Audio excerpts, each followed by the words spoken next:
बहुत समय से कह रहा हूं कि सबका नंबर आएगा।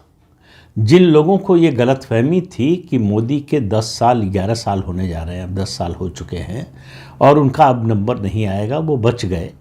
और मोदी के बहुत सारे समर्थकों को भी लगता था और लगता है अभी भी, ऐसे लोगों की कमी नहीं है जिनको लगता है कि मोदी कुछ कर ही नहीं रहे हैं, मोदी अपने विरोधियों के खिलाफ कोई जो है ठोस कार्रवाई कर ही नहीं रहे हैं।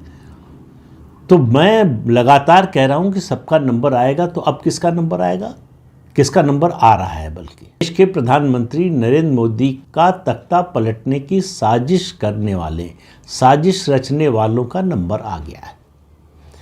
इस खबर का विस्फोट किया है अमेरिका के राष्ट्रपति डोनाल्ड ट्रंप ने।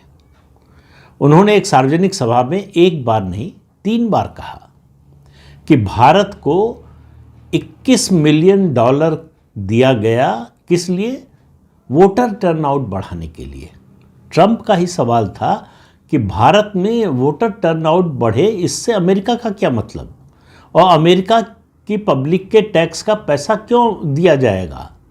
तो उन्होंने हालांकि ये भी जोड़ा कि भारत के पास बहुत पैसा है, उससे ज़रूरत नहीं है।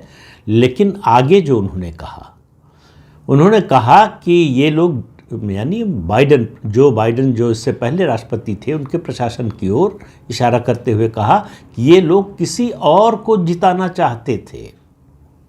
अब आप इससे समझिए कि जो बातें कही जा रही थी, जिसको कहा जा रहा था कि ये मोदी का प्रोपेगेंडा है, ये मोदी के भक्त पत्रकार और बुद्धिजीवी ये प्रोपेगेंडा चला रहे हैं, उसकी सच्चाई सामने आ रही है, उसके तथ्य आ रहे हैं, उसके प्रमाण सामने आ रहे हैं।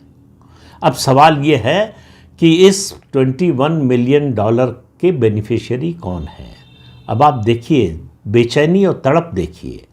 जैसे ही ये खबर आई, मीडिया का एक वर्ग तुरंत उसने जो है लपका और ये गलतफहमी पैदा करने की कोशिश की और ऐसी बात कही इसके लिए जो 5वीं क्लास का बच्चा भी सुनेगा तो उसको हंसी आ जाएगी। तर्क क्या दिया गया?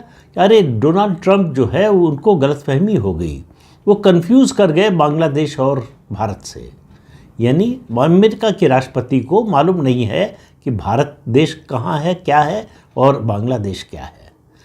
कहा कि वो तो बांग्लादेश के लिए था पैसा, भारत के लिए नहीं।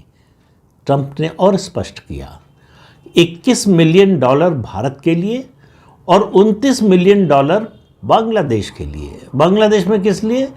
पॉलिटिकल लैंडस्केप चेंज करने के लिए।